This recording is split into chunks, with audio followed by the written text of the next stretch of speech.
Umur saya 23 tahun, Pak. Firdian. Ya, Firdian. Umur saya 23 tahun, Pak. Kebetulan saya mengagumi Bapak sejak saya SMP.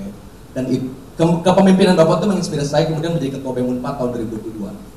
Dan saya nggak berhenti untuk bicara kebenaran karena saya melihat kepemimpinan di Bapak. Dan saya juga mengagumi Bapak karena mungkin Bapak sebagai triple minority tetap lantang bicara kebenaran. Saya aja Muslim, Pak, tapi mata saya begini nih, Chinese, rasanya keturunan Chinese, aja masih sering dapat perilaku rasialisme. Tapi Bapak bisa bertahan dengan triple minority dan tetap lantang bicara. Triple kayak mana triple? Kan Bapak nggak Jawa, Bapak nggak Kristen. Istri gue Jawa loh. Itu cara tutupinnya keren, Pak. Tapi hari ini saya nggak mau kagum buta, Pak. Saya nggak mau kagum buta. Karena hari ini saya membawa pertanyaan-pertanyaan yang menjadi pertanyaan publik dalam seminggu terakhir. Jadi bagi saya ketemu Pak Ahok itu adalah privilege, bukan cuma jadi anak presiden itu privilege, tapi ketemu Pak Ahok juga adalah privilege. Pertanyaan saya dua, Pak. Dua-duanya sebetulnya berkorelasi dan harusnya ini pamungkas. Satu, di TikTok misalnya berseliweran kabar bahwa Bapak adalah bagian dari kuda putihnya Presiden Jokowi. Gue siap kuda memang. Saya nanggal, Pak, kebetulan. Apakah betul bahwa kemudian Bapak hanyalah bagian dari strategi memecah belah tim Ganjar Mahfud dan merupakan kiriman dari Presiden Jokowi? Yakinkan kami bahwa Bapak ini sebenarnya seperti apa sikapnya? Bahkan di Twitter juga berseliweran, Pak, bahwa harusnya dulu putusan Bapak itu menang, tapi kemudian ada intervensi dari rezim kekuasaan. Itu Twitter, bukan saya. Yang kedua, Pak, terakhir, kehadiran Bapak ini datang bahkan mengguncang lebih daripada capres-cawapres itu sendiri. Orang yang nunggu, Pak. Dan salah satu hal yang orang bicarakan adalah apakah seorang Basuki Cahayapurnama hanya, ini asumsikanlah, Pak, ya, asumsikanlah di putaran kedua ternyata mereka yang melanggar konstitusi kemudian lolos ke dalam putaran dua, entah dengan cara-cara suap atau seperti apa. Namun ketika kemudian Ganjar Mahfud juga lolos, atau sebaliknya, apakah Pak Ahok siap berkolaborasi, bergandengan tangan bersama lawan politik Bapak Anies Baswedan, Habib Rizik, PKS dan lain sebagainya? Ini pertanyaannya kayaknya agak-agak ini, Pak. Mau dijawab? Pertama, inilah saya nggak cari musuh, ya cari musuh kan. Musuh datang kan. Ini musuh yang datang ini. Musuh menemukan kan.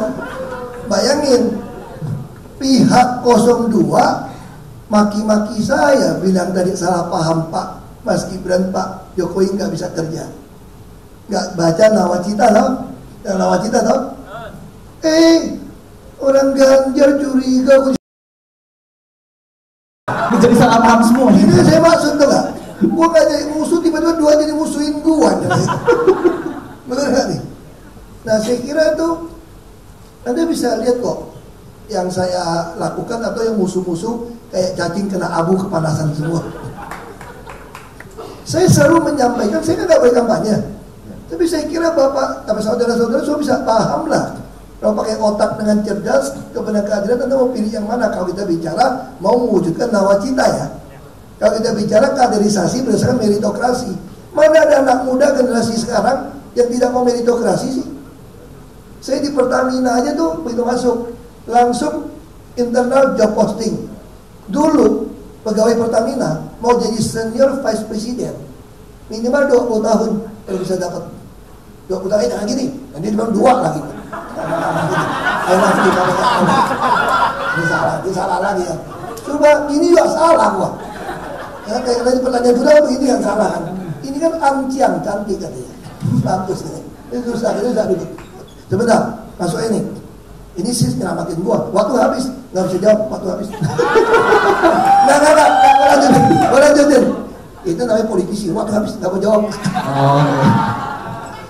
Mana ada meritokrasi? Maksudnya oke. Nah itu gimana? Pertama, partai kami dilatih dengan jelas. Tidak mungkin mendukung orang jadi presiden untuk yang tidak pernah mau menjalankan nawacita. Itu jelas. Yang kedua, Partai PDI Perjuangan tidak pernah memanfaatkan siapapun untuk berkuasa. Masih ingat nggak ketika Pak Gamawan Fauzi mengatakan semua kepala daerah mesti rekonsiliasi dengan FPI dengan Rizik.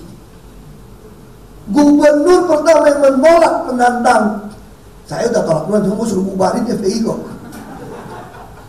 Seorang Pak Ganjar di Jawa Tengah, dia lawan Gamawan Fauzi, dia tolak.